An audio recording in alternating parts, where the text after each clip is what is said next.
Yo, my cousin Butch, he is funny. Cousin Butch, DJ Disco B. Nicest DJ. And he can verify all the stuff. He can definitely also verify the DJ Howard T stories because often he would come from Marcy Project. He lived in Marcy Projects, and he would come over to our side and hang out with us, and we do rhymes and cut and scratch and stuff. And he often, when he first came around, we took him to Howard T's house, and him and Howard T used to go back and do little basement battles all the time. Butch still DJs to this day. I forgot what club, man. I wish. See, this is why I be, man. I'm doing these videos, man. I'm not promoting my people. He does a party on the weekends, man, and a little podcast radio show. Butch is still DJing to this day, man. Nicest DJ. But when we were kids, me and Butch used to get into some shit. We used to get me and him used to be little pranksters on the block. And I liked hanging out with Butch because when he would come around, he would tell us stories and adventures about Marcy Projects, man. He could probably tell some good Marcy stories. But I'm going to tell one story, just one night with him, because Butch was funny. So me and Butch used to, Butch was my partner in crime in doing pranks and stuff, because he was always down with me. So I'm going to tell a few stories about Butch. So one day, Butch was on the block, so everybody went in. We was playing all day.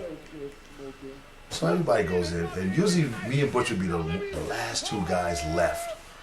Everybody were going kind of early. You know, we were still kind of young, but everybody kind of went in early. Tony were going early, Wayne and Jeff were going early. So me and Butch is the last ones on the block. Block is quiet. He was like, yo,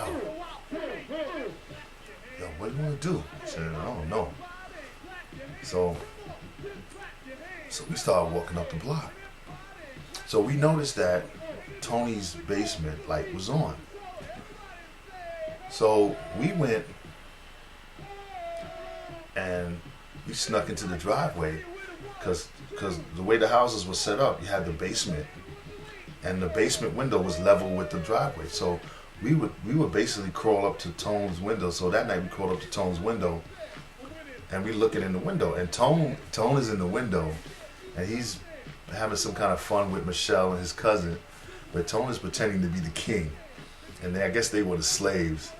So you could hear Tony like giving them commands and like, do what I say and all this, and we're just laughing. We're looking through the window, right? So we watched them for a little while. So the window was cracked a little bit. It had a gate on it, had screens, but the window was open. So I told Butch, I said, this is what we're gonna do. So I told Butch, sneak in the back, and get the hose. So Butch goes and get the hose, and he pulls it real quiet. I'm telling him to come, because what I would do is I would think of the schemes and stuff to do, but I would tell Butch was my assistant, and Butch would go and do it. That's what made Butch so funny. He'd get in trouble, but it would always be me telling him what to do, and then he'd get in trouble. So Butch brings the hose, and what we decided to do was we put the hose on like mist, so it'd be a mist. So we put on the hose, we real quiet, and we hook the hose up to the gate, and it's going right into the window where Tone is sitting. And then what I did is Butch goes back to the water hose, to the thing. I said, when I give you the signal, turn it on real fast and jet. So I waited till all of them were like together, like close, like near where the window was. Tony, Michelle, and his cousin. Butch turns on the water real fast. Whoosh, whoosh, and the water goes whoosh, into the basement, and we just run. I heard Michelle scream, ah!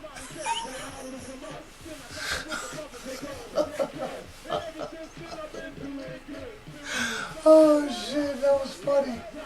So then another time, we had this me and Butch was still the last ones again, right? So we sneak up to Tone's basement. Because Tone was always in the basement on the weekends, always in the basement. So we started listening to them, and they playing music. And like I said, the gate had a gate and windows. But the screens weren't permanent screens. They were them little screens they used to buy, used to open up like an accordion.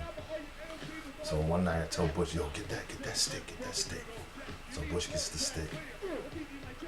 And what we did was, we kept pushing the screen in. Push the screen in. Right? We pushed the screen in. And we could hear Tony say, yo, I know it's you, Tony. You know, he's screaming through the window at me, but so we're across the street hiding on somebody's porch. And we're watching him, he's cursing and he keeps fixing the screen. And we kept knocking it down, fixing the screen and knocking it down.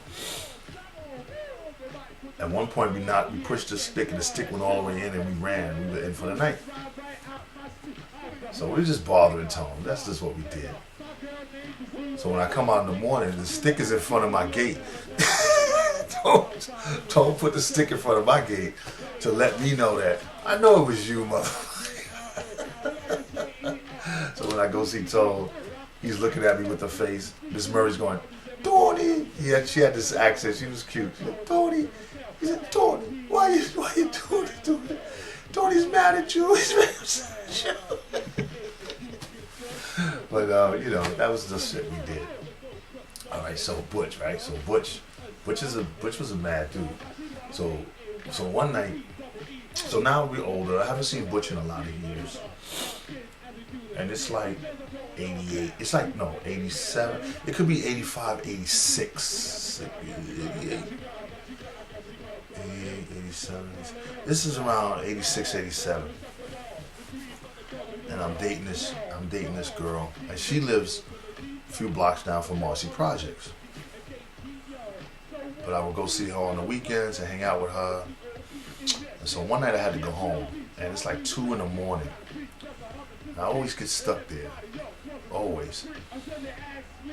But I never liked walking through that blocks because they were crazy, and definitely didn't want to ride that G train in front of the Markz Projects. Mad niggas would be hanging out at that train station. I'm like, oh, these niggas gonna rob me. So, I'm walking out. But I'm still, you know, in my mood. And who do I see? I'm going to the train station. Nigga coming this way is Butch. I go, yo, B, yo, Butch. Toad. So we like, yo, what's up? Fuck you doing over here, nigga? So yo, my girl right there. He's like, what? So where you going? I said, I'm getting the fuck out of here. Nah, man, hang out with me. Come with me. So we go to the store, we pick up a couple of 40s, and we start walking back. So now we're walking back. I said, yo, we don't go to my crib, man. Got a couple of females there. I said, okay. And I had my feelings about shit, and I should have known better. But I go with him. But on our way to his crib, he runs into a wino, or a drunk dude, right? And the drunk dude has a fifth of vodka. Butch says, yo, I'm taking that. I said, what? Yo, Butch goes up to the dude, snatches his vodka. The dude try to get loud. Butch just bashes him in the head with a bottle. What the fuck? Nigga, you bashed him in the head with a bottle. And he took his vodka for the vodka. So, yo, this has turned into a wild fucking night. Wild for the night. So, we get to the apartment. We go upstairs. It's okay. He got 2 chicks there. They straight crackheads. I'm like, no way. Bitch, don't even breathe on me, because then I'm going to be a crackhead too. So they do their thing, and I hang out for a little while, but it just ain't my scene, man. You know what I'm saying?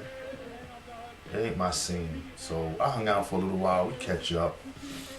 We talk. I said, yo, I'm getting out of here, bro. So I said, yo, B, I'm out, man. You know what I'm saying? This ain't my thing. So I said, yo, I get it torn. It's all good. So I jet it. So I get back to the train station. There's a bunch of niggas hanging out in front of the fucking train station. I'm like, oh shit. But I ain't got nothing on me, you know what I'm saying? But a few dollars here. No gold, no jewelry, nothing wild. I'm dressed down. I get another 40. What? Get on the train. Them niggas don't fuck with me though. They ain't say nothing to me. But Butch lived a wild life in Marcy though. He did a lot more wild stuff, but only Butch could tell those stories. Nah, I could never tell Butch, because we didn't hang out like we should have hung out. So the only stories I have funny of Butch is when he come and hang out on the block, spend the weekend with us, and then we all hang out and just have fun and DJ and stuff, and just do little pranks and bother people and get into trouble.